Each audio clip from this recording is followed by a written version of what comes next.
poison burned down my throat like liquid fire, and I watched my stepmother's satisfied smile through tears of agony. Such a shame about Lady Eleanor's accident, she murmured to the gathered nobles, her voice dripping with false sympathy. Though perhaps it's for the best. A girl of such loose morals has no place in polite society. The irony wasn't lost on me. Even as my vision darkened and my lungs seized, I could hear the whispers spreading through the ballroom like wildfire. Whore, adulteress, disgrace. All lies she'd spent months carefully planting, and now she was watering them with my blood. But this time, I was ready for her. This time, I had lived through this exact moment before. As Lord Commander Blackthorne approached our table, his steel-gray eyes assessing the dying girl before him, I forced my lips into what I hoped looked like a pain-stricken smile. The royal spymaster had come, just as I remembered, drawn by the whispers of scandal and the scent of deception that clung to me like expensive perfume. Fascinating, he murmured, crouching beside my chair as my stepmother continued her performance of grief. Tell me, my lady, what do you see when you look at death? Through my carefully controlled breathing, shallow enough to seem labored, steady enough to stay conscious, I met his gaze. In my previous life, I had been too terrified, too genuine in my dying to answer. This time, I whispered exactly what I knew he wanted to hear. I see opportunity. His smile was sharp as a blade, and I knew I had him. The antidote I'd taken an hour before the ball was already coursing through my veins, counteracting the belladonna she'd slipped into my wine. My stepmother, dear sweet Vivian, had always been predictable in her methods. Always poison, always at public events, always with the same self-righteous justification that she was protecting the family honor. She had no idea that her stepdaughter had died once before, 23 years old and broken, only to wake up in her 16-year-old body with 23 years of memories intact. She had no idea that every cruel word, every calculated humiliation, every carefully orchestrated accident had been seared into my mind like brands.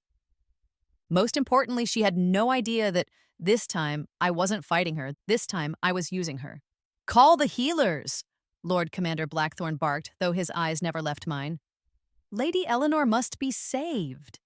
He leaned closer, his voice dropping to a whisper only I could hear. If you survive this, girl, come find me. The crown has need of someone with your particular circumstances. As the healers rushed forward and my stepmother wailed about the terrible tragedy, I closed my eyes and let myself smile. Phase 1 was complete. The memories came in waves, always when I least expected them. Lying in my recovery bed 3 days later, staring at the familiar water stain on my chamber ceiling, I was pulled back to that other life. The life where I had been naive enough to believe that love and truth would eventually win. I had been 17 in my previous life when father remarried. Vivian Ashworth arrived like a golden sunrise, beautiful and charming, and everything my grief-stricken father needed after mother's death. She was only 10 years older than me, young enough to be a companion, mature enough to be a guiding hand. I had wanted so desperately for her to love me. What a fool I had been. Within a month of their wedding, the subtle campaign began.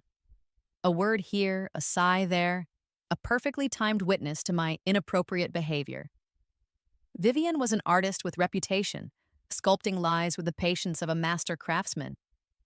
She would plant evidence of secret lovers, love letters written in my hand but not by my mind, silken scarves left in suspicious places, carefully orchestrated discoveries that always happened to occur when the most influential gossips were present. Father, drowning in his new wife's attention and desperate to believe in this perfect second chance at happiness, chose not to see. When I protested my innocence, he saw only a jealous daughter trying to destroy his marriage. When I begged him to investigate, he saw only hysteria and spite. The Tun's opinion turned against me with breathtaking speed. Invitations dried up. Former friends crossed the street to avoid me. Marriage prospects evaporated like morning mist. I became a cautionary tale told in drawing rooms, the ungrateful daughter who couldn't bear her father's happiness, who acted out with increasingly scandalous behavior until she became entirely unsuitable for decent society. By the time I turned 20, I was effectively a prisoner in my own home. Vivian had convinced father to restrict my access to funds, to monitors my correspondence, to limit my social interactions for my own good until I could learn to behave appropriately.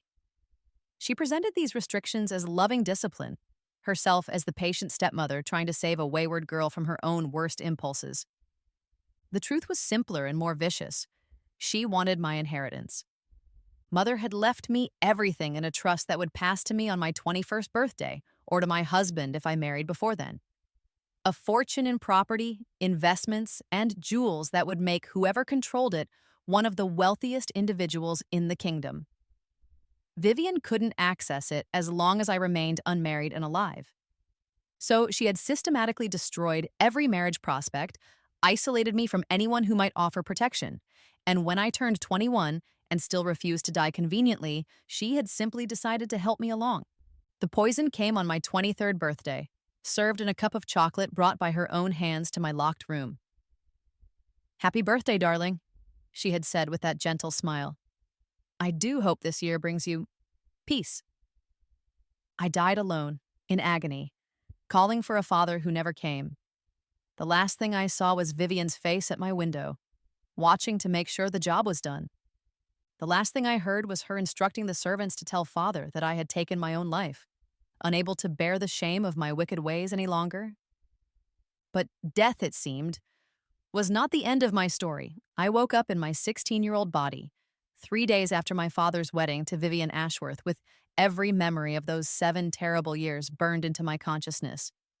I woke up knowing exactly what she was, what she wanted, and what she would do to get it. This time, I would be ready, and this time, I would not just survive her, I would use her exactly as she had used me. Because in those final moments before the poison took hold in my previous life, I had heard something that gave me hope. Through my bedroom window, I had caught fragments of a conversation between 2 servants gossiping about the notorious royal spymaster, Lord Commander Blackthorn, and his unusual recruitment methods. "They say he only chooses people with ruined reputations," one had whispered. "Nobles who've fallen from grace, who've nothing left to lose. He says the desperate make the most loyal agents, and the scandalous make the most invisible ones." "Makes sense," the other had replied. "Who suspects a known harlot of being the crown's eyes and ears? Who questions why a disgraced lady might be seen in unsavory places or speaking with questionable people?" As I lay dying, those words had given me a vision of another path, a way to turn Vivian's weapon against her, a way to transform her carefully crafted lies into my greatest strength. Now, lying in my recovery bed with Lord Commander Blackthorn's card tucked beneath my pillow and my stepmother's concerned face hovering at my bedside, I began to plan. "You gave us such a fright, darling," Vivian murmured, smoothing my hair with perfectly manicured fingers. To anyone watching, she was the picture of maternal devotion. Only I could see the calculation behind her eyes, the slight disappointment that I had survived. "The physician says it was some kind of reaction to the wine. Perhaps you've developed a sensitivity to certain impurities." "Perhaps," I agreed weakly, letting my voice tremble just enough. "Though I can't imagine how such a thing could have happened. I was so careful to only drink from the glass you brought me." Her hand stilled for just a moment. Barely a heartbeat, but enough to confirm what I already knew. She had expected me to die without remembering the source of the poison. The fact that I could trace it back to her was inconvenient. "Wine can be so unpredictable," she said smoothly, resuming her gentle stroking. "Perhaps it's best if you avoid large gatherings for a while, until we're certain you're fully recovered." "Of course!" I closed my eyes, letting her think she had won this round. I wouldn't want to cause any more speculation, but I was already speculating plenty. In my previous life, the poisoning hadn't come until my 23rd birthday. Moving it up to my 16th suggested that something had changed. Perhaps my behavior in these early days had already altered her timeline. I would need to be more careful, more subtle. I would need to let her think she was still winning, right up until the moment I destroyed her completely. Over the following weeks, I watched Vivian begin her campaign with the appreciation of someone who truly understood her artistry. She was magnificent in her subtlety, a master manipulator who could have taught lessons to the greatest political minds of our age. A whispered concern to Lady Pemberton about my increasingly erratic behavior following the poisoning incident. A carefully staged discovery of a love letter, written in my hand but not by me, I was certain, hidden in the library where the Duke of Westmore's son was known to study. A strategic tear in her drawing room, lamenting to her friends about how difficult it was to guide a young girl through such trying circumstances. Each calculated move designed to build the narrative of Eleanor Ashworth Hartwell as a troubled, scandalous, dangerous young woman who could not be trusted in polite society. And this time, I helped her. When she arranged for Lord Pemberton's second son to accidentally encounter me in a compromising position in the garden, she had drugged my tea just enough to make me dizzy and confused, then positioned me in a torn dress near the fountain where young men often walked. I didn't protest my innocence with the desperate hysteria I had shown in my previous life. Instead, I smiled mysteriously and said nothing at all. When she presented father with evidence of secret correspondence with unsuitable men, love letters written in my hand that I had certainly never written, I didn't weep and beg him to believe me. Instead, I looked him straight in the eye and said, "A woman must have her secrets, father. Surely you understand that." When the whispers began in earnest and the invitations stopped coming, I didn't retreat to my room in shame and despair. Instead, I began to go out alone, something no proper lady would ever do, walking through the market squares and common districts where my ruined reputation would be more intriguing than shocking. Each action I took only confirmed what everyone was already beginning to believe, that Lady Eleanor had indeed fallen from grace, and that she was not only unrepentant, but seemed to be embracing her wickedness with disturbing enthusiasm. Vivian was delighted, father was mortified, society was scandalized, and Lord Commander Blackthorn was watching. I knew he was watching because I had begun to notice the shadows that followed me on my walks, the subtle changes in the crowds around me, the way certain conversations would pause when I passed. The Royal Spymaster was having me observed just as I had hoped he would. 3 months after the poisoning incident, as autumn began to paint the leaves golden and my reputation lay in tatters around me like fallen petals, I received the invitation I had been waiting for. "Lady Eleanor," the note read in elegant script, "I believe we have much to discuss. If you are amenable, please join me for tea tomorrow at the Blackbird Inn, private room 7. Come alone and tell no one of this meeting. Your reputation suggests you are already skilled at keeping secrets." It was signed simply, B. I held the note up to the light, admiring the quality of the paper, the precision of the handwriting, the subtle way he had managed to be both intimidating and intriguing. This was a man who understood the power of presentation, who knew that the right words delivered in the right way could be more effective than any sword. No wonder the royal spymaster was legendary throughout the kingdom. I burned the note immediately, of course, but not before memorizing every word. Tomorrow, my real life would finally begin. As I settled into sleep that night, I heard Vivian speaking quietly to father in the next room, her voice carrying through the thin walls she didn't know I had learned to listen through in my previous life. "I'm truly at my wits' end with Eleanor," she was saying, and I could picture her dabbing at her eyes with one of her delicate handkerchiefs. The poisoning incident seems to have changed her somehow, made her more brazen, more defiant. I fear what she might do next. "Perhaps," father replied heavily. "It's time we considered more permanent arrangements.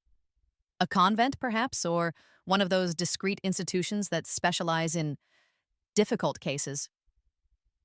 "Oh, my darling," Vivian breathed. "I've been thinking the same thing, but I didn't want to be the one to suggest it. She is your daughter, after all. But if you think it's best—" I smiled in the darkness. Let them make their plans. Let them think they were finally cornering the wayward daughter who had become such an inconvenience. Tomorrow, I would show them what inconvenient really looked like. The Blackbird Inn sat in the kind of neighborhood where questions weren't asked and answers weren't expected. And I had never been to this part of the city in my previous life. Proper ladies didn't venture into districts where merchants rubbed shoulders with smugglers and information was traded like currency. But my reputation now preceded me like a calling card, opening doors that would have been barred to the respectable Eleanor I had once been. Private room 7 was small and windowless, lit by a single candle that cast dancing shadows on the rough wooden walls. Lord Commander Blackthorn sat at a scarred table, his long fingers steepled before him, his pale eyes studying me with the intensity of a hunter sizing up prey. He was younger than I had expected, perhaps 35, with prematurely silver hair and the kind of lean, dangerous elegance that suggested both noble birth and hard-earned experience. There were scars on his hands, thin white lines that spoke of blade work, and something in his posture that suggested he was never entirely unarmed, even in civilian clothes. "Lady Eleanor," he said as I took the seat across from him. "Or do you prefer to be called something else these days? I understand your reputation has undergone some evolution since we last spoke." "Eleanor will suffice," I replied, keeping my voice steady. "Though I imagine you know more about my reputation than I do myself. Isn't that what spymasters do? Know things?" His smile was sharp and approving. "Indeed. And what I know about you is quite fascinating. A young woman of noble birth who went from model propriety to scandalous notoriety in a matter of months. Who seems to embrace her fall from grace rather than fight it. Who survived a poisoning that should have killed her, and who looked death in the eye with curiosity rather than fear."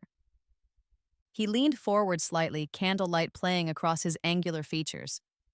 "Tell me, Lady Eleanor, what do you want?" The question hung in the air between us like a blade.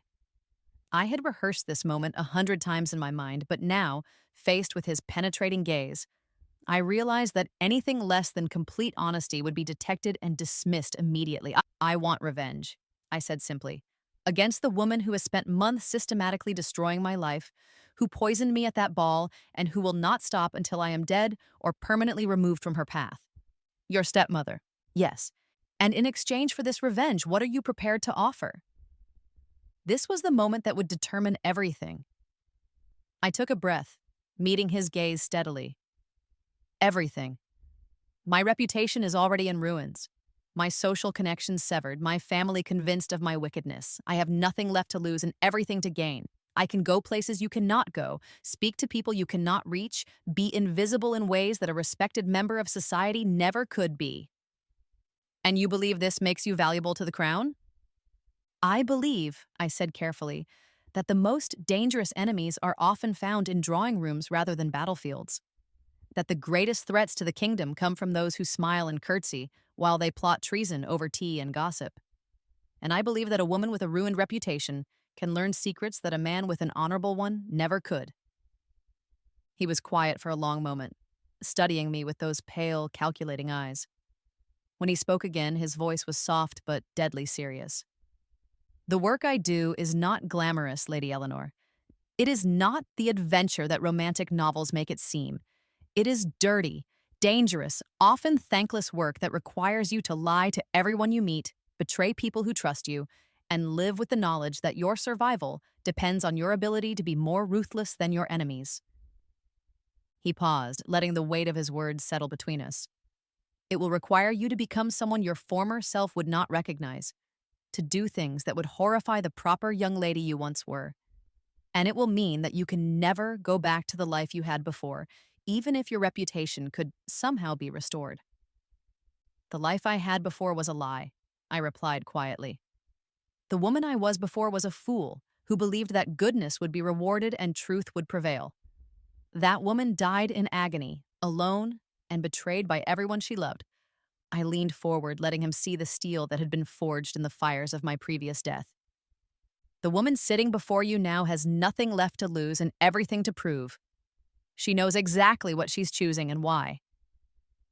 Another long silence. Then, slowly, Lord Commander Blackthorne smiled. A real smile this time, not the sharp, testing expression he had worn before. "Very well, Lady Eleanor, consider this your first lesson in the art of espionage. Information is the most valuable currency in the world, and reputation is simply another kind of information. Your stepmother has inadvertently given you a gift, the ability to move through shadows that would never have hidden you before." He reached into his coat and withdrew a small leather portfolio, sliding it across the table to me. "Inside, you will find your first assignment, along with detailed instructions and the resources you will need. Study them carefully, memorize everything, then burn the documents.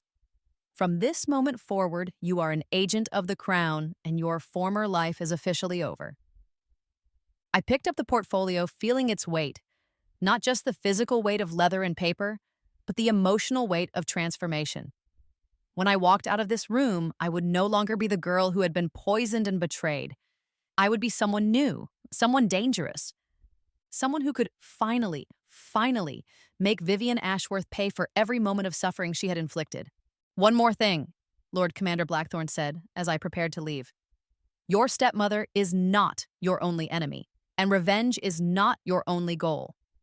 The Crown has invested in you because you have potential beyond your personal grievances.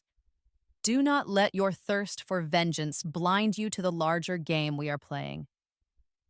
I turned back to him, portfolio clutched against my chest. And what game is that, my lord? The game of keeping this kingdom safe from those who would destroy it from within, he replied. Your stepmother's crimes go far beyond poisoning stepdaughters, Lady Eleanor.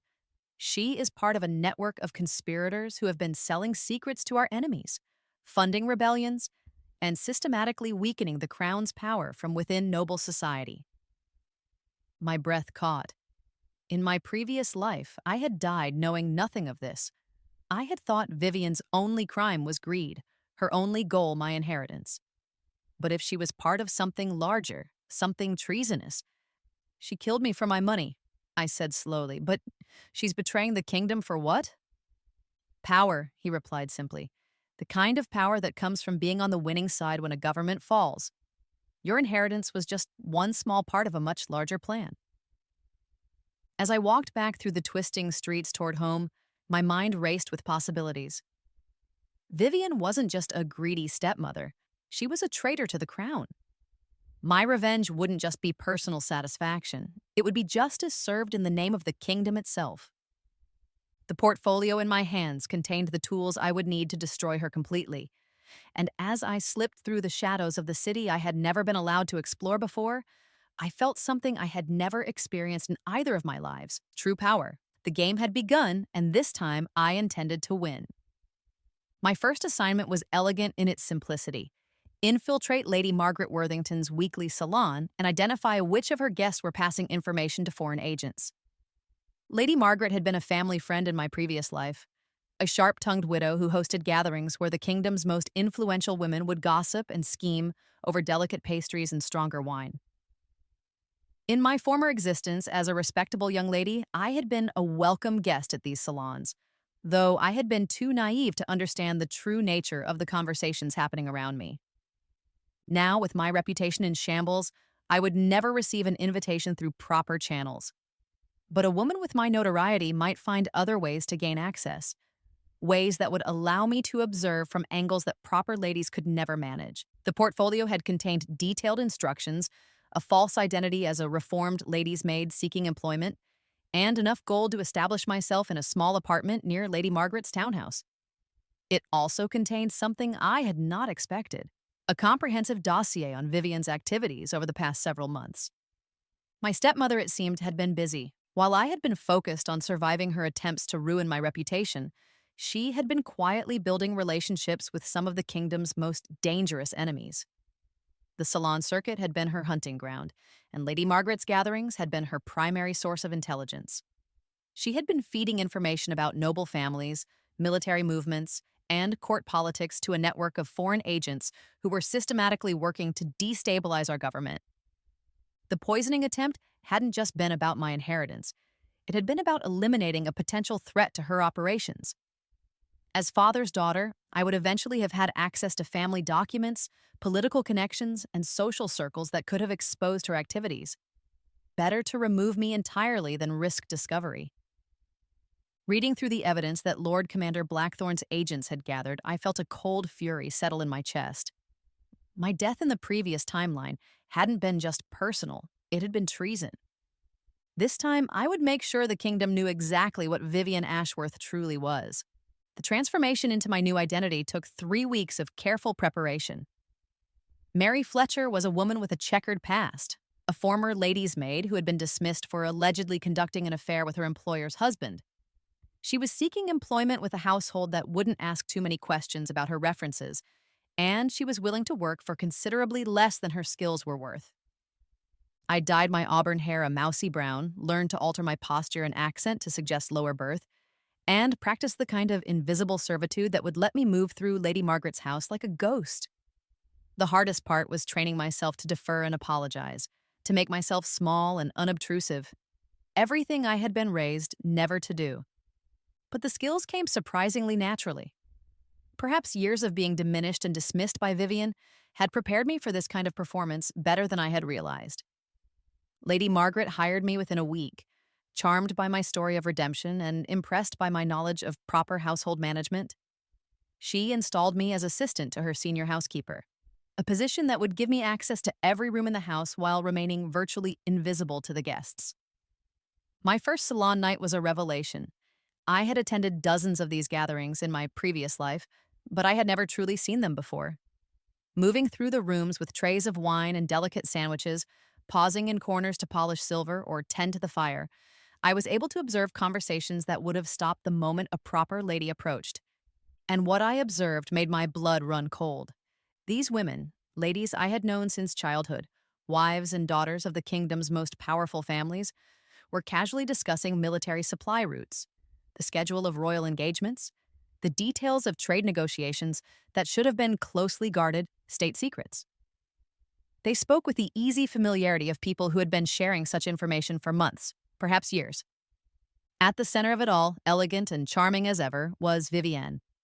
She held court near the fireplace, her golden hair gleaming in the lamplight, her musical laugh drawing admirers like moths to flame. To anyone watching, she was simply a delightful woman sharing amusing gossip with her friends.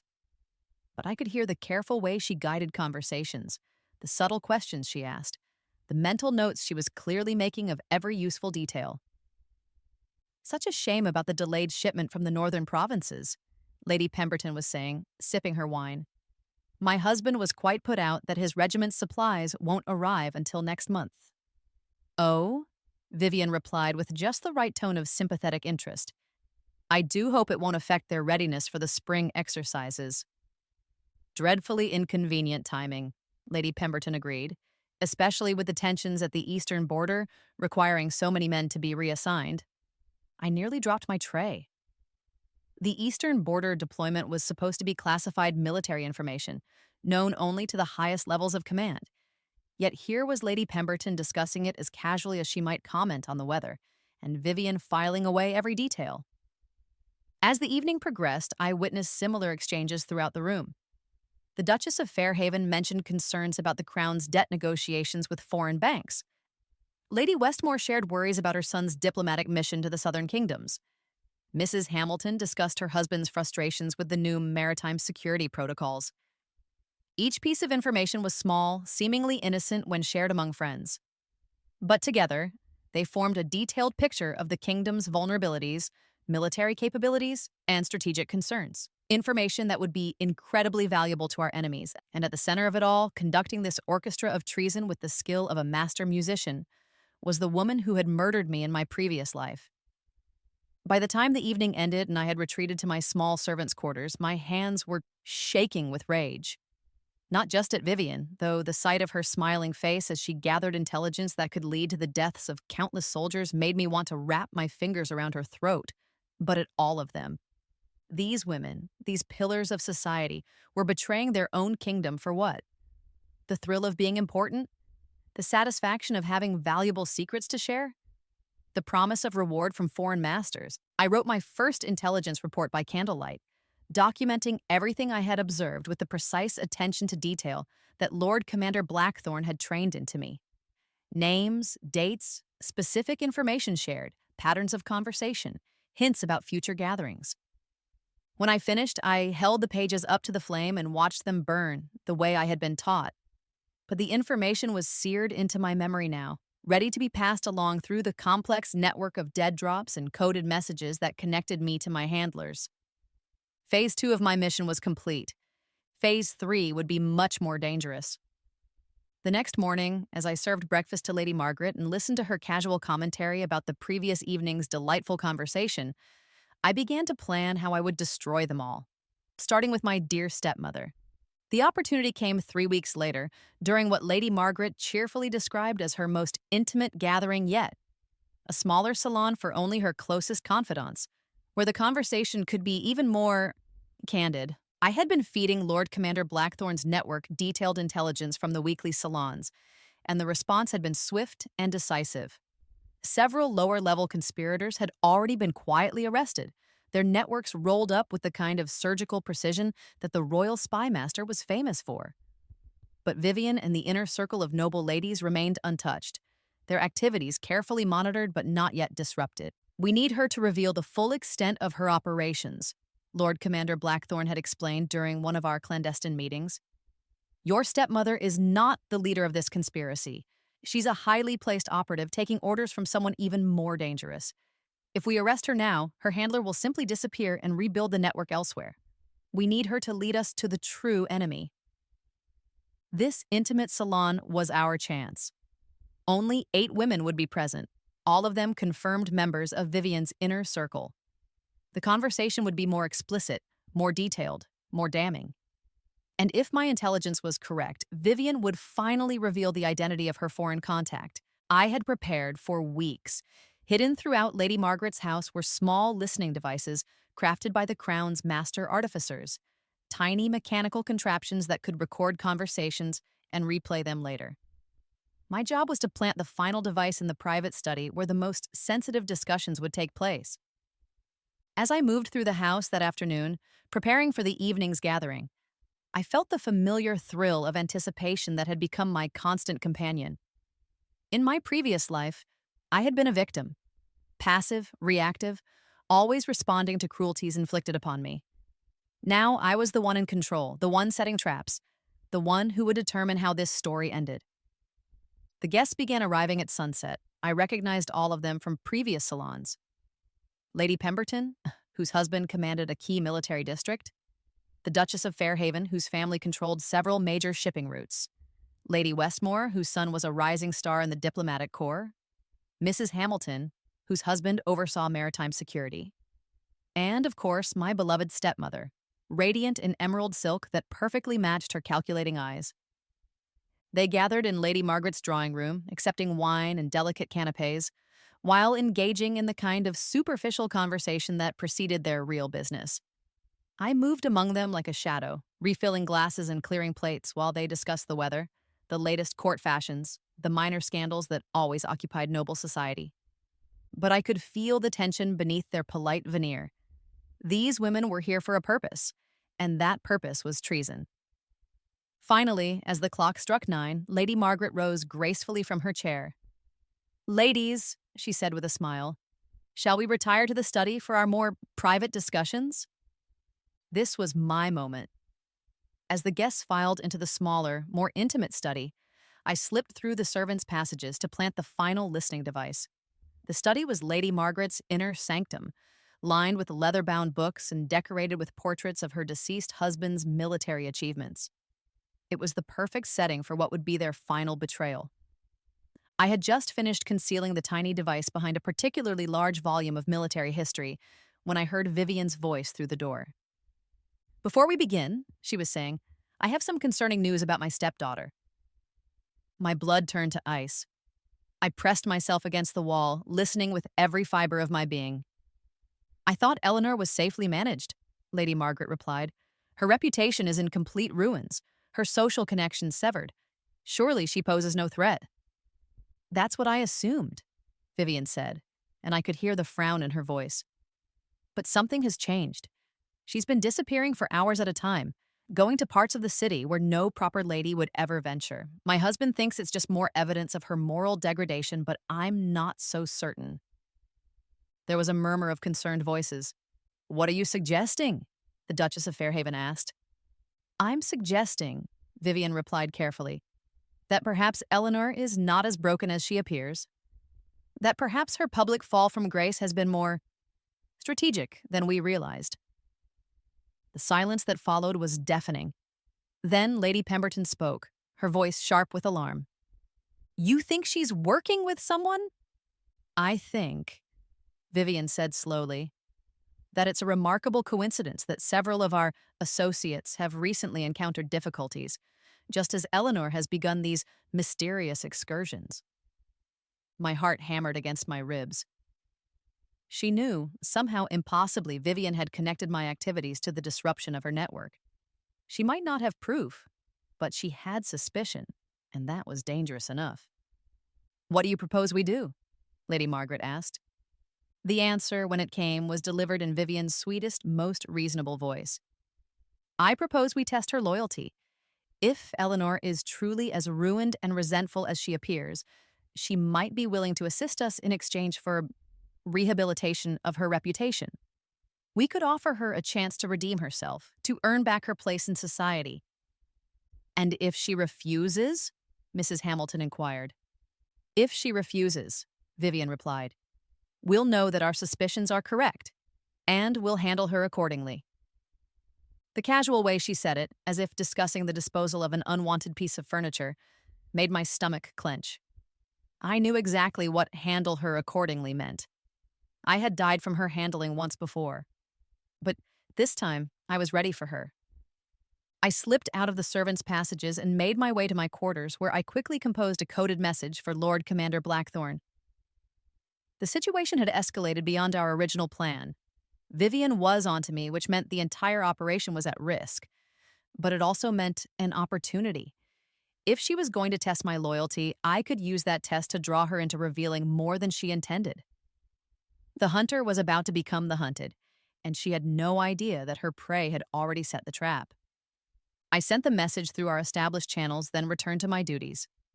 The ladies were still in the study, their voices now lowered to whispers as they discussed their most sensitive business. The listening devices would capture every word, providing Lord Commander Blackthorne's network with the evidence they needed to bring down the entire conspiracy. But first, I had to survive Vivian's test. As I prepared for bed that night, I found myself thinking about the girl I had been in my previous life. The naive, trusting daughter who had believed that truth and justice would eventually prevail. That girl had died in this very house, poisoned by a woman who smiled while she committed murder. Tomorrow, I would find out if the woman I had become was strong enough to finish what death had started. The game was entering its final phase, and this time I intended to be the only one left standing. The test came 3 days later, delivered with all the elegance and subtlety that had made Vivian such a dangerous adversary. I was polishing silver in Lady Margaret's dining room when a footman arrived with a message for me. The envelope was expensive, cream-colored paper sealed with azure wax, the kind of stationery that proper ladies used for important correspondence. Inside, written in Vivian's familiar, elegant script, was an invitation to tea. "My dear Eleanor," it read, "I hope this letter finds you well. I have been thinking about our family situation and believe it may be time for us to have a more candid conversation about your future. Would you be amenable to joining me for tea tomorrow afternoon at the Rose Garden Cafe on Pemberton Square? I believe we have much to discuss regarding opportunities for your rehabilitation. Your loving stepmother, Vivian." I read the letter 3 times, memorizing every word before burning it according to protocol. The Rose Garden Cafe was a respectable establishment in a fashionable district, the kind of place where proper ladies met for polite conversation. It was also, conveniently, the kind of public venue where a screaming match or violent confrontation would be impossible. Vivian was being very careful. That night, I met with my handler, a sharp-eyed woman named Sarah, who ran a flower shop near the docks and could exchange more information in 5 minutes of coded conversation about roses and tulips than most people managed in an hour of explicit discussion. "The stepmother is suspicious," I reported, arranging white roses in a vase while Sarah worked on an elaborate funeral arrangement. "She's planning some kind of test." "Expected," Sarah replied, her fingers deftly weaving black ribbon through the flowers. "The gardener wants you to proceed. Let her make her offer, accept whatever she proposes. We need to know how deep her roots go. And if she tries to prune me permanently?" Sarah's smile was as sharp as her shears. "Then we'll make sure she discovers that this particular flower has thorns." The next afternoon, I made my way to Pemberton Square dressed as Eleanor rather than Mary. It felt strange to wear fine clothing again, to style my hair in fashionable curls, rather than the plain servant's bun I had grown accustomed to. For a moment, looking at myself in the mirror, I could almost see the girl I had been in my previous life, the one who had believed in happy endings. Then I remembered the taste of poison on my tongue, and the illusion shattered. The Rose Garden Cafe was exactly as I had expected, all delicate pastels and gentle music, designed to make its patrons feel refined and civilized. Vivian had secured a table in the corner, positioned so that she could see everyone who entered while keeping our conversation private. She looked magnificent, of course, she always did.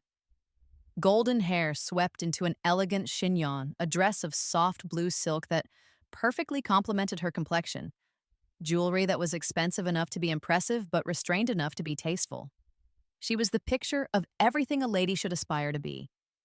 It was a perfect disguise for a traitor. "Eleanor, darling," she said, rising to embrace me with what appeared to be genuine warmth. "You look, well, I'm so pleased you agreed to meet with me." I allowed the embrace, even returned it, letting her feel how thin I had become in my months of service. It would fit the narrative she had constructed. The fallen daughter, worn down by her disgrace, possibly ready to be molded back into usefulness. "Stepmother," I replied quietly, taking the seat across from her. "Your letter was unexpected." "I'm sure it was. We haven't spoken properly since that dreadful night at the Pemberton ball. How are you feeling? Completely recovered, I hope." Her eyes searched my face as she spoke, looking for signs of what? Lingering effects from the poison? Suspicion about her role in my near death? I kept my expression carefully neutral, the way Lord Commander Blackthorne had taught me. "Quite recovered, thank you. Though the experience was educational." "Educational?" She tilted her head, a small frown creasing her perfect brow. "In what way?" "It taught me how quickly everything one considers permanent can disappear," I replied, accepting the tea she poured for me. "Reputation, social connections, family loyalty. All of it can vanish in a single evening." I lifted the cup to my lips, noting how her eyes tracked the movement. In my previous life, this would have been the moment of my death, the trusting sip that delivered poison to my system. Now, I drank carefully, alert for any unusual taste or sensation. The tea was perfectly normal. Apparently, public assassination was not part of today's agenda. "Yes," Vivian said softly. "I imagine it has been a difficult adjustment. But perhaps it's also been an opportunity for growth, for developing a more realistic understanding of how the world truly works." "And how does the world truly work, stepmother?" She leaned forward slightly, her voice dropping to a more intimate tone.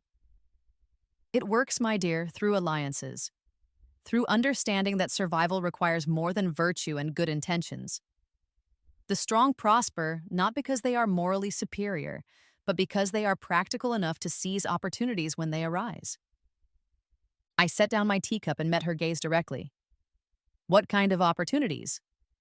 "The kind," she said carefully, "that might allow a young woman with a damaged reputation to rebuild her standing in society, to regain access to the circles she has lost, to reclaim a future that seemed forever beyond her reach." The offer, when it came, was masterfully presented. Vivian painted a picture of redemption through service, not to the crown or the kingdom, but to a group of forward-thinking individuals who understood that the current political system was flawed and needed adjustment. "Change is coming, Eleanor," she said, her eyes bright with conviction. "The old ways of thinking, the old structures of power, they're crumbling. Those who recognize this reality and position themselves accordingly will thrive in the new order. Those who cling to outdated notions of loyalty and tradition will be swept away." She spoke of networks of influence that transcended national boundaries, of opportunities for young women with intelligence and ambition to play important roles in reshaping society. She painted herself and her associates not as traitors, but as visionaries working to create a better world. "And you believe I could be useful to this cause?" I asked. "I believe," she replied, "that you have already demonstrated qualities that would be valuable to our work. Discretion, adaptability, the ability to move through different levels of society without drawing unwanted attention. Your recent experiences have given you skills that many of our associates would find quite useful." It was beautifully done. She was offering me everything I had supposedly lost: status, belonging, a sense of purpose, while subtly acknowledging that she knew more about my recent activities than she should. The implicit threat was clear: cooperate and be rewarded, refuse and face consequences. I let the silence stretch between us, playing the part of a young woman weighing her options carefully. Finally, I leaned back in my chair and studied her face. What would you need me to do? Her smile was radiant. Nothing too demanding at first, simply attend certain social gatherings, listen to conversations. Remember what you hear. Your unique social position would allow you to access information that others in our network cannot reach. You want me to spy on people. I want you, she said gently, to help us understand the true state of affairs in our society, to identify problems before they become crises, to serve the greater good, rather than the narrow interests of a failing system. I nodded slowly as if considering her words, and in return, your past indiscretions will be recontextualized. Arrangements will be made to restore your reputation gradually. The right marriages will become possible again. Your future will be secured. It was a lie, of course. I would never be allowed to live long enough to enjoy this promised rehabilitation. Once I had served their purposes, I would suffer another convenient accident or suicide that removed any risk of exposure. But I played my part, letting hope and gratitude shine in my eyes as I reached across the table to clasp her hands. Thank you, I whispered. I had thought, I had feared that I would never have a chance to make things right. Oh, my dear child, she murmured, squeezing my fingers with what appeared to be genuine affection. Everyone deserves a second chance. I'm so pleased that you're ready to take yours. As we parted company outside the cafe, she pressed a small piece of paper into my palm. Your first assignment, she said softly. Read it when you're alone, memorize the details, then destroy it. And Eleanor, I'm proud of you for making this choice.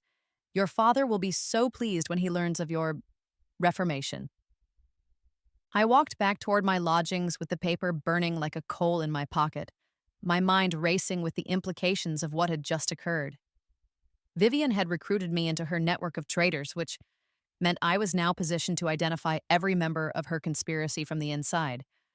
But it also meant I was in more danger than ever. She would be watching me closely, testing my loyalty, looking for any sign that I was not what I appeared to be. In my room that night, I unfolded the paper she had given me. It contained instructions for attending a small gathering the following week. A book club meeting where young ladies would discuss literature while their conversations were carefully monitored for useful intelligence. At the bottom of the page, in Vivian's elegant script, was a single line that made my blood run cold. Remember, darling, that families who trust each other survive together. Families who betray each other do not. She still wasn't certain about me, but she was warning me that any disloyalty would be met with swift and permanent consequences. I burned the paper and composed my report for Lord Commander Blackthorne, detailing every aspect of the afternoon's conversation. The final phase of the operation was beginning, and soon, very soon, I would have the evidence needed to destroy Vivian and her entire network of co-conspirators. But first, I had to survive long enough to deliver that evidence. In my previous life, I had died believing that justice was impossible, that evil would triumph because good people were too naive to fight effectively. This time, I intended to prove that sometimes the best way to defeat a monster is to become something even more dangerous. The book club meeting was held in Mrs. Hamilton's townhouse, an elegant residence overlooking the harbor where ships from foreign nations regularly docked under cover of darkness. 8 young women gathered in the morning room, ostensibly to discuss the latest romantic novel that had captured society's attention. In reality, we were there to be evaluated as potential intelligence assets. I recognized most of the other attendees, daughters of military officers, diplomatic families, and merchant houses with access to sensitive information. All of them had been carefully selected for their potential usefulness, their desperation for social advancement, or their susceptibility to ideological manipulation. Mrs. Hamilton, our hostess, was a woman in her 50s with steel gray hair and the kind of sharp intelligence that made her dangerous to underestimate. She had been feeding military intelligence to foreign agents for at least 2 years, using her husband's position as harbor master to provide detailed information about naval defenses and shipping schedules. Ladies, she began once we had all settled with our tea and books, I thought we might begin today's discussion by talking about the themes of loyalty and betrayal in our selected novel. Such fascinating concepts, don't you think? It was all code, of course. The novel was our country's current political situation, and the themes of loyalty and betrayal were the test we were all being asked to navigate. Each of us would be expected to demonstrate our willingness to prioritize personal advancement over national allegiance. The conversation that followed was a masterpiece of subtle indoctrination. Mrs. Hamilton guided us through a discussion of how the novel's heroine was forced to choose between her family's expectations and her own survival. How sometimes the greatest courage lay in abandoning old loyalties in favor of new opportunities. How the smartest characters were those who recognized when circumstances required flexibility in their principles. One by one, the young women around the room began to reveal their willingness to trade information for personal gain. Lady Catherine Pemberton spoke casually about her father's concerns regarding troop movements in the northern provinces.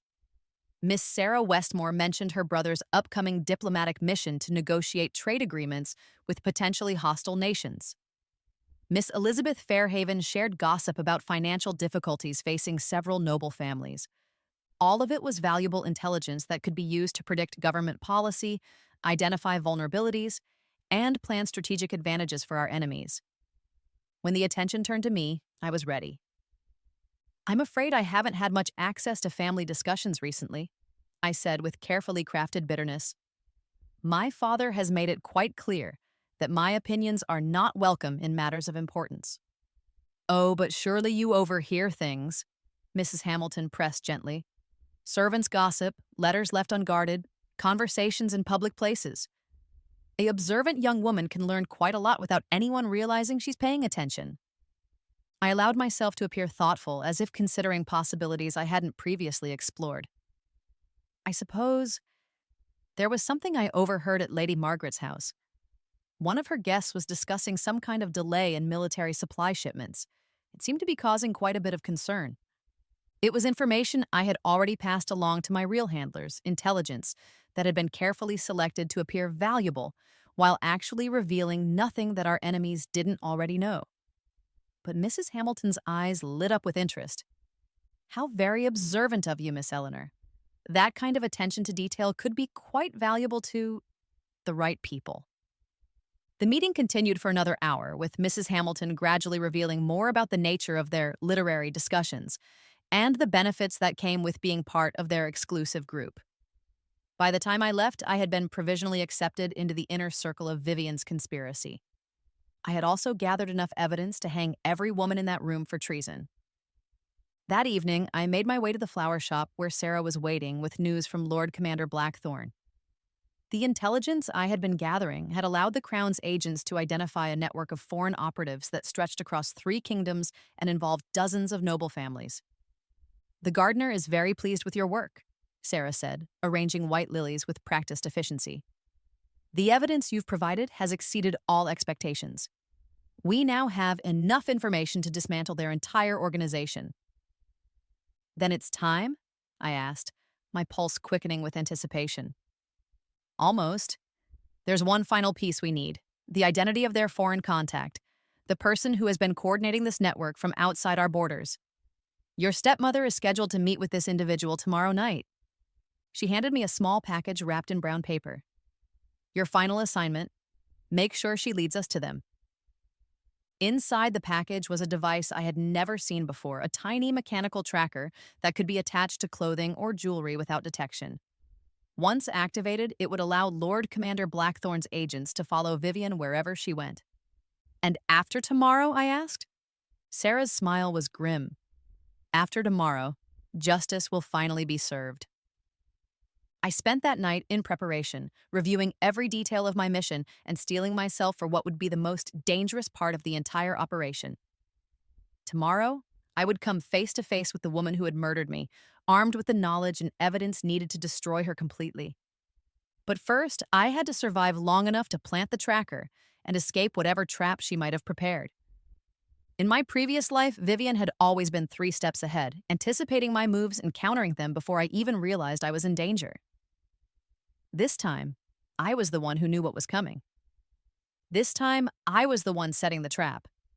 The final act of our deadly game was about to begin, and after 16 months of careful planning and patient work, I was finally ready to make Vivian Ashworth pay for every moment of suffering she had inflicted, starting with my own death and ending with hers. The trap was sprung at Vivian's own garden party, a elegant afternoon gathering that would provide the perfect cover for her clandestine meeting with her foreign handler. I arrived in my role as Mary Fletcher, the servant who had become invisible through months of faithful service, carrying trays of delicate sandwiches and pretending not to understand the conversations happening around me. But this time, I wasn't alone. Scattered throughout the crowd were Lord Commander Blackthorn's agents, men and women who had spent years perfecting the art of blending into noble society while gathering intelligence that could topple governments. The tracking device was secured inside a brooch I had borrowed from Lady Margaret's jewelry collection, pinned to my apron where I could access it quickly when the moment came. The plan was simple: attach the tracker to Vivian's clothing during the natural bustle of serving guests, then withdraw to safety while the real agents followed her to her rendezvous. Everything went perfectly until Vivian cornered me in the conservatory. "Mary Fletcher," she said softly, and I felt ice water flood my veins. She knew. Somehow, impossibly, she had discovered my real identity. I turned slowly, maintaining my servant's posture while my mind raced through escape routes and contingency plans. She stood in the doorway, blocking my only exit, her beautiful face serene as marble and twice as cold.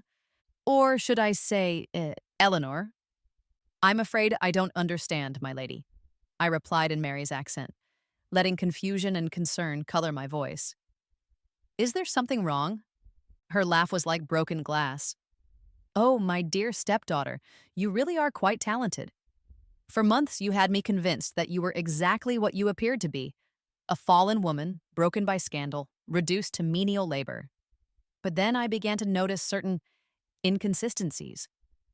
She moved closer, her silk skirts rustling against the exotic plants that lined the conservatory walls. A servant who knew too much about noble society, who could read Latin inscriptions on family portraits, who unconsciously corrected guests' grammar in 3 different languages. My heart hammered against my ribs, but I kept my voice steady. "My lady, I think perhaps you're mistaken." "I'm never mistaken about important things," she interrupted. "And you, Eleanor, have become very important indeed. Important enough that certain people are willing to pay handsomely for information about your recent activities." The trap I had walked into was far more sophisticated than I had anticipated. This wasn't just about Vivian discovering my deception. She had been using me to feed false information to my handlers, turning my own mission against the Crown's intelligence network. "How long have you known?" I asked, abandoning Mary Fletcher's accent for my own voice. "Since the morning after our tea at the Rose Garden Cafe," she replied. "Did you really think I wouldn't investigate before trusting you with sensitive information?" A few discreet inquiries revealed that Lady Margaret's newest servant had appeared in her household just days after my stepdaughter began her mysterious disappearances. She reached into her reticule and withdrew a small pistol, its silver barrel gleaming in the afternoon sunlight that filtered through the conservatory's glass ceiling. "But I must admit, I'm impressed. You've shown remarkable initiative for someone who was supposed to be safely dead by now. That poison should have killed you at the Pemberton ball, you know. I was quite surprised when you survived." "Not as surprised as I was," I replied, slowly moving my hand toward the brooch that contained the tracking device. "If I was going to die, I would make sure Lord Commander Blackthorn's agents could still follow her to the meeting with her foreign contact."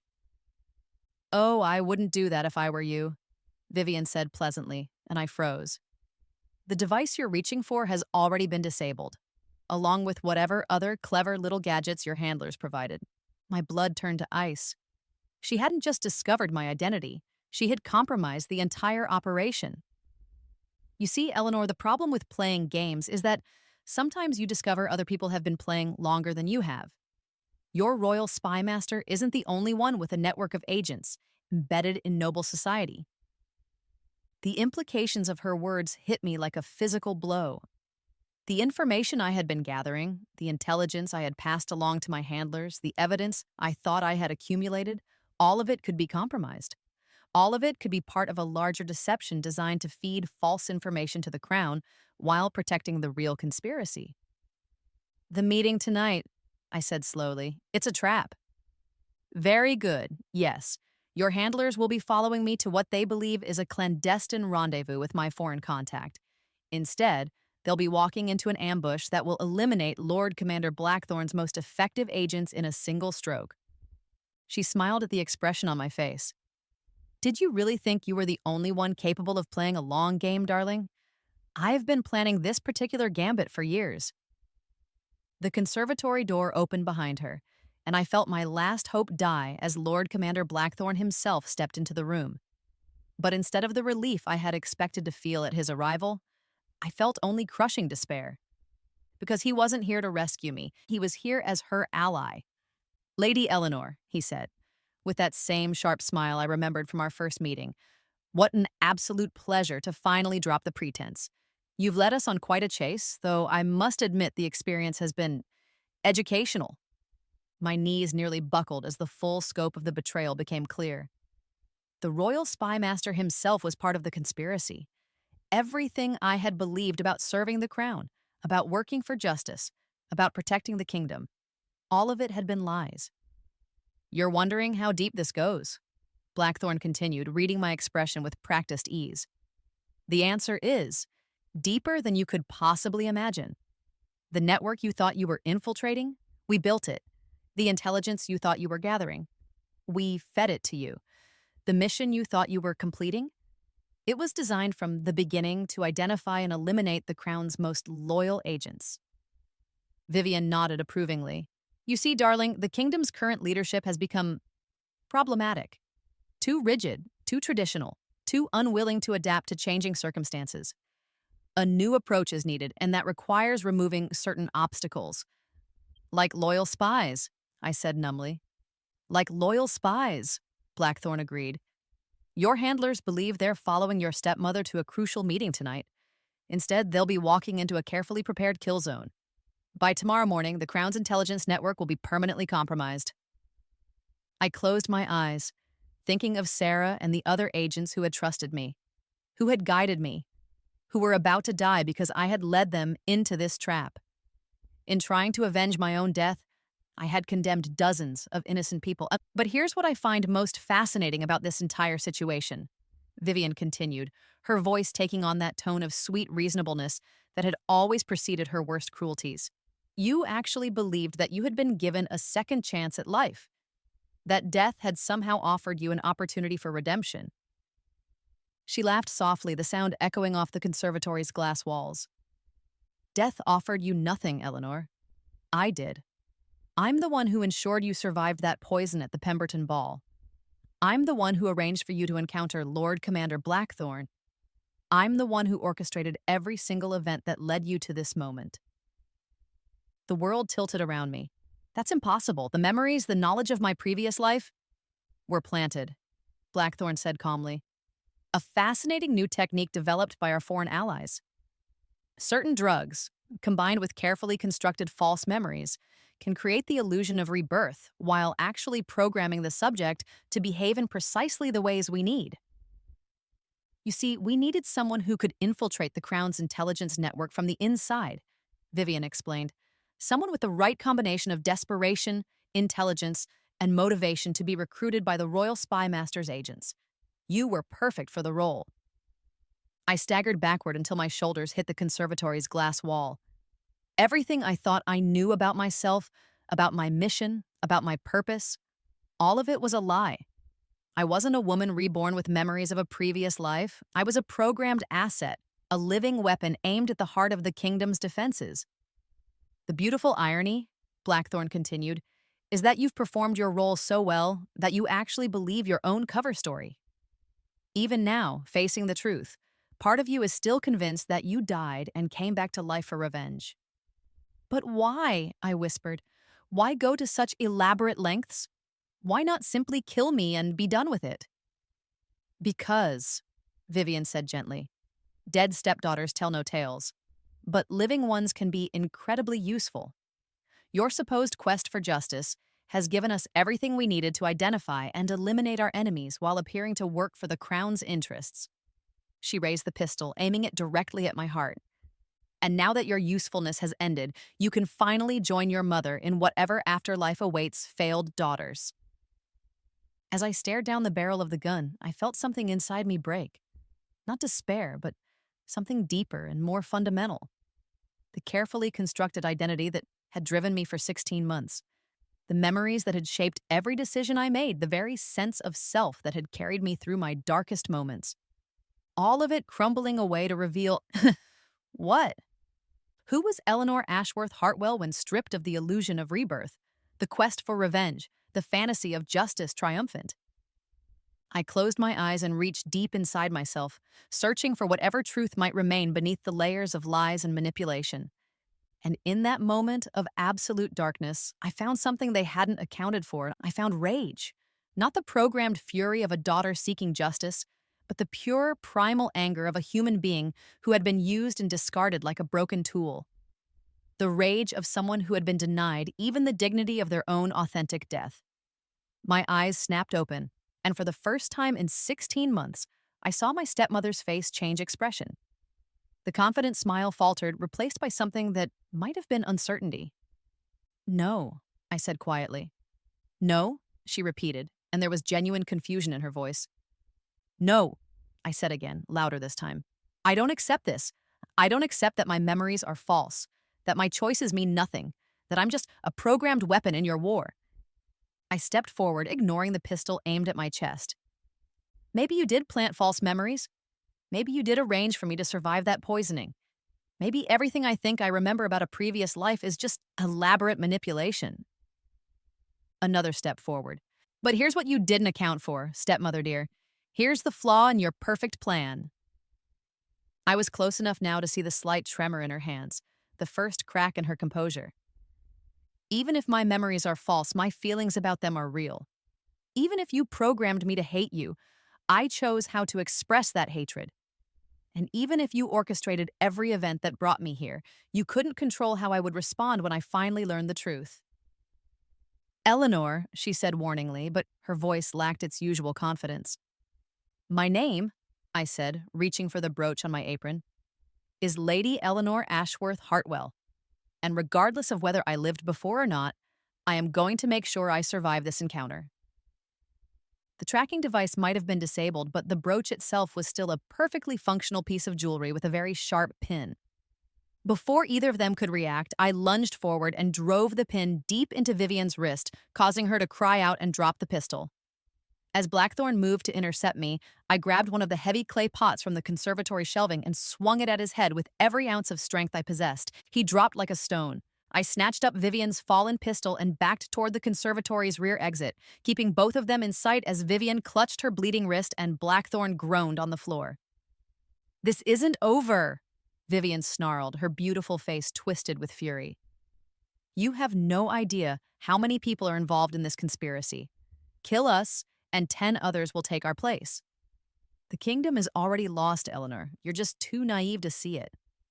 "Maybe," I replied, reaching behind me for the door handle. "But at least I'll die knowing that I chose my own ending."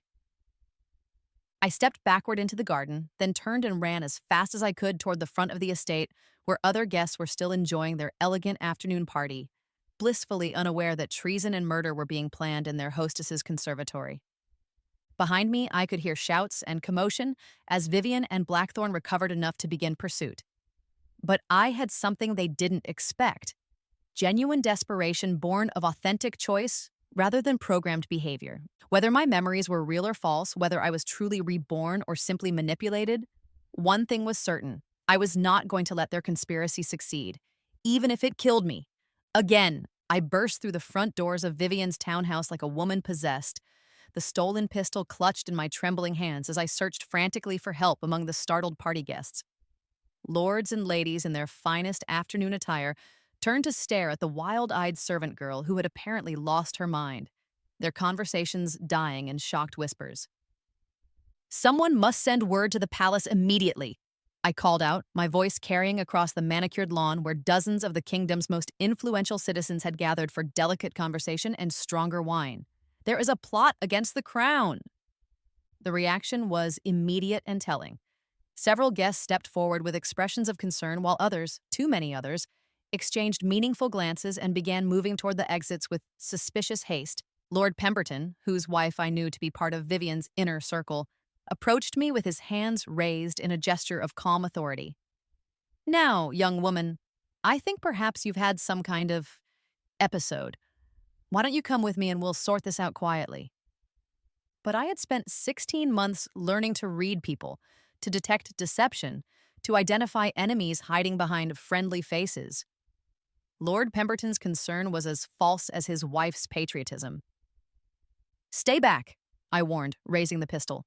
I know who you are, what you've done, all of you. My gaze swept across the crowd, picking out the faces I had memorized from Vivian's salons. Lady Pemberton, Mrs. Hamilton, the Duchess of Fairhaven, you're all traitors to the crown. The accusation hit the gathering like a thunderbolt. Innocent guests gasped and stepped away from those I had named, while the guilty parties themselves went pale with shock at being exposed so publicly. She's clearly delusional, Lady Pemberton said quickly, but her voice shook with more than indignation. The poor girl has obviously suffered some kind of mental collapse. Have I? I laughed bitterly, keeping the pistol trained on the crowd while I backed toward the street. Then explain why your husband just tried to detain me instead of listening to my warning. Explain why half of you are trying to leave instead of demanding details about this supposed plot. More guests were fleeing now, abandoning all pretense of innocence in their haste to escape, before official attention could be drawn to the gathering. But others remained, and I could see calculation behind their eyes as they realized that I represented a threat that needed to be eliminated immediately. The girl is clearly armed and dangerous, Lord Pemberton announced to the remaining crowd. For everyone's safety, we must restrain her before she causes harm. Several men began moving toward me with the coordinated precision of people who had worked together before. I was outnumbered, outmaneuvered, and rapidly running out of options. That was when the first shot rang out. The bullet struck the ground near Lord Pemberton's feet, causing him to leap backward with a very undignified yelp. Everyone froze, searching for the source of the gunfire, and I felt a surge of desperate hope as I saw figures moving through the garden toward us. But my hope died as I recognized the newcomers. They weren't Crown agents come to my rescue. They were more of Vivian's allies, armed and ready to eliminate any witnesses to the afternoon's revelations. "Lower your weapon, Miss Eleanor," called a voice I recognized as belonging to Captain Morrison, supposedly a loyal military officer, but clearly another member of the conspiracy. "You're surrounded. Surrender now, and we might allow you to live long enough to explain your accusations." I looked around the circle of enemies closing in on me, weighing my options. The pistol held 6 shots, and there were at least a dozen armed conspirators moving into position. Even if I could fight my way out, which seemed impossible, where could I go? If Lord Commander Blackthorne himself was compromised, how many other officials were part of this network? That was when I heard the sound of approaching hoofbeats.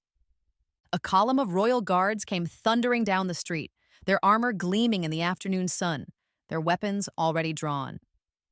At their head rode a figure I recognized from court ceremonies, General Whitmore, the king's personal military advisor and one of the few men in the kingdom whose loyalty had never been questioned. "By order of His Majesty," General Whitmore bellowed as his men surrounded the estate, "all persons present are to remain exactly where they are. This gathering is under investigation for suspected treason against the crown." The effect was instantaneous. Several of the conspirators tried to run, only to be cut down by the guards' crossbow bolts. Others dropped their weapons and raised their hands in surrender, apparently deciding that cooperation might offer better odds of survival than resistance. But Captain Morrison and his men opened fire, and the elegant garden party dissolved into chaos and bloodshed. I threw myself behind an ornamental fountain as bullets flew overhead, clutching the pistol and trying to make sense of what was happening. How had General Whitmore known to come here? How had he learned about the conspiracy?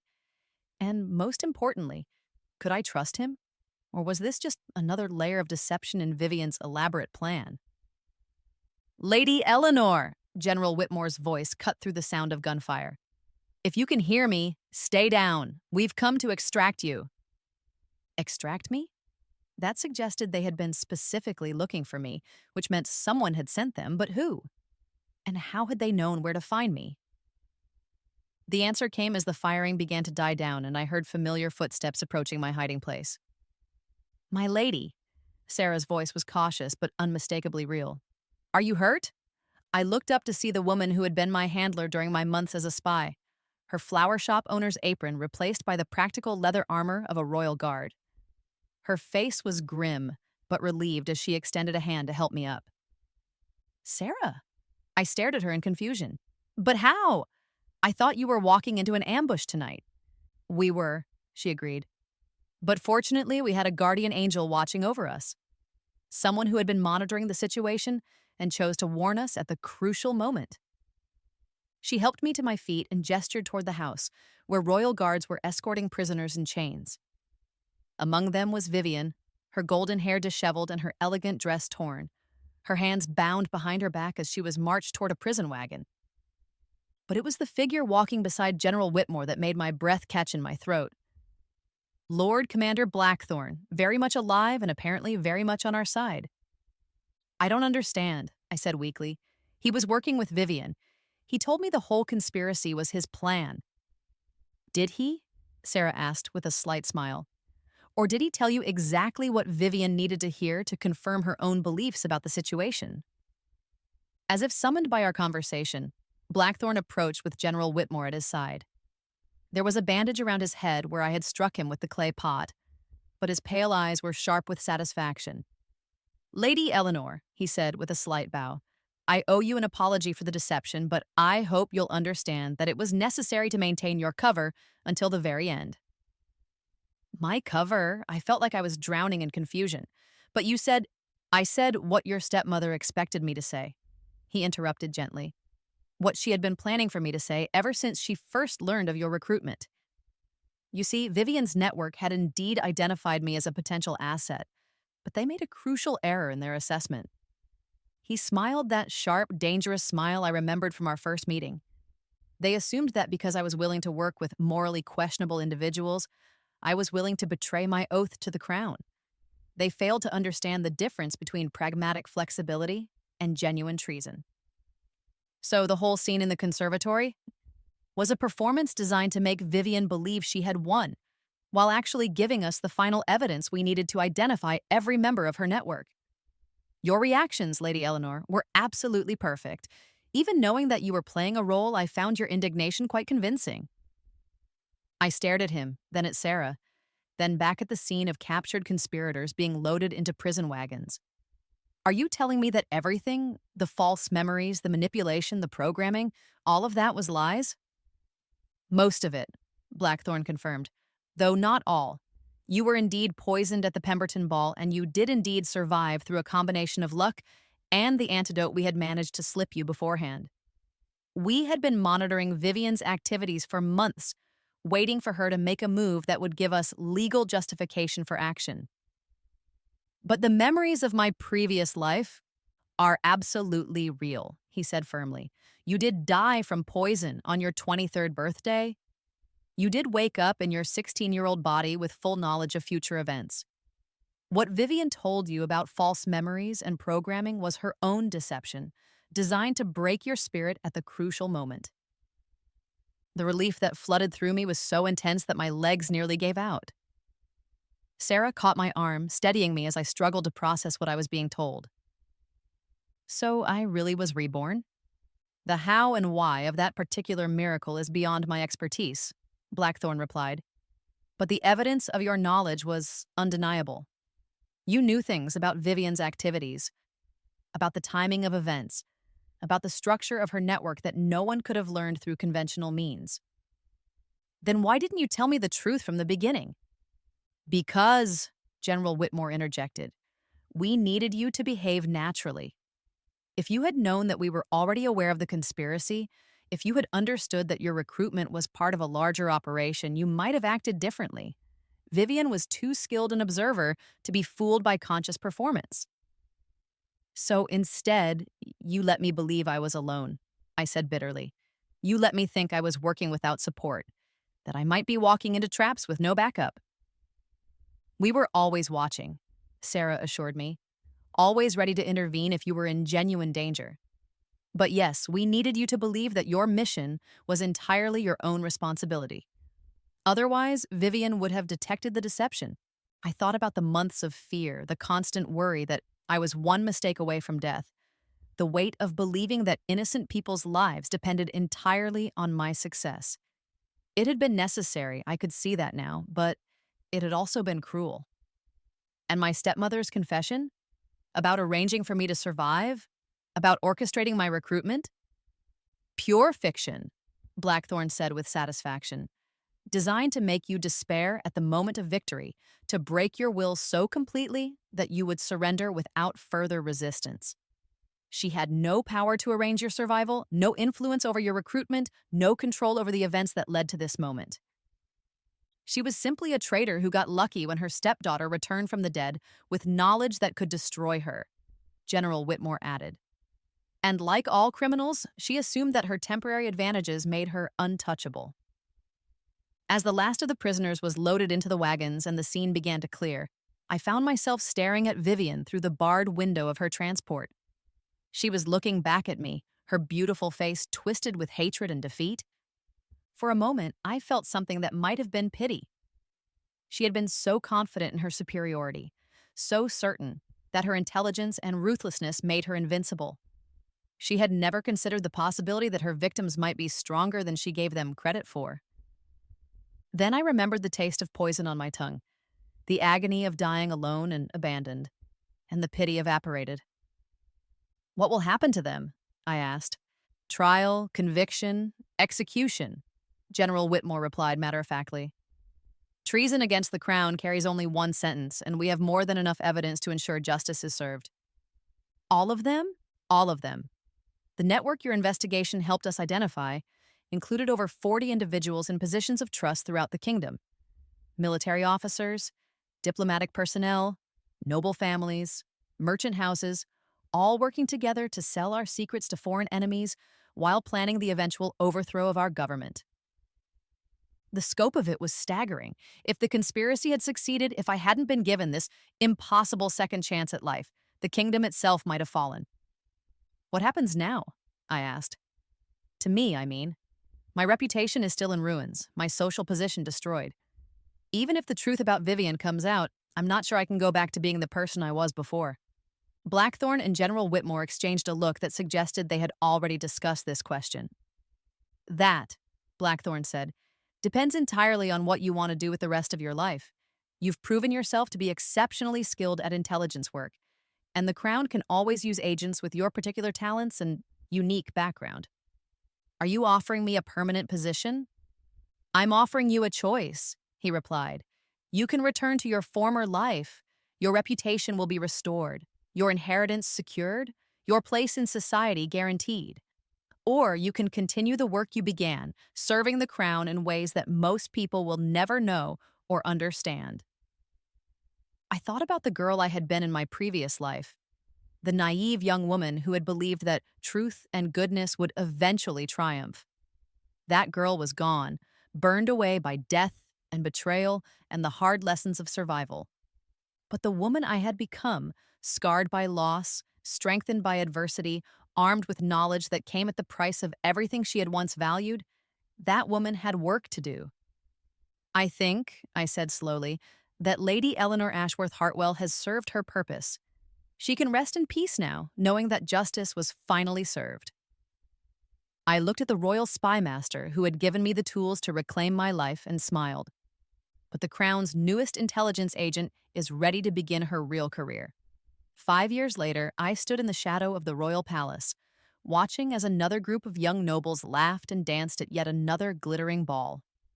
They had no idea that their kingdom's safety depended on people like me, people who moved through shadows, who gathered secrets, who did the work that proper ladies and gentlemen would never soil their hands with. My name was Maria Blackwood now, and my official position was as a minor clerk in the Treasury Department. In reality, I was one of Lord Commander Blackthorn's most effective deep-cover agents, specializing in infiltrating conspiracies that targeted the crown from within noble society. The work was exactly as difficult and thankless as he had warned me it would be. I had lied to countless people, betrayed individuals who had shown me kindness, lived with the constant knowledge that a single mistake could mean death or worse. I had done things that the naive girl I had once been would have found horrifying, and I had never been happier, because every mission completed was another threat eliminated. Every conspiracy exposed was another group of innocents saved. Every traitor brought to justice was another step toward the kind of kingdom where young women didn't have to die from their stepmother's ambitions. Vivian had been executed 3 years ago, along with most of her co-conspirators. Her trial had been a sensation that had rocked noble society to its foundations, exposing the depths of corruption that had spread through the kingdom's highest levels. My father, cleared of any involvement in her crimes, had mourned her publicly while privately expressing relief that the truth had finally come to light. He had tried to reconcile with me, of course. The official story was that Lady Eleanor had been working undercover for the crown all along, that her apparent disgrace had been an elaborate deception designed to infiltrate enemy networks. It wasn't entirely untrue, though it left out certain details about death and rebirth that would have been difficult to explain. But too much had happened between us, too many betrayals and abandonments, for our relationship to be easily repaired.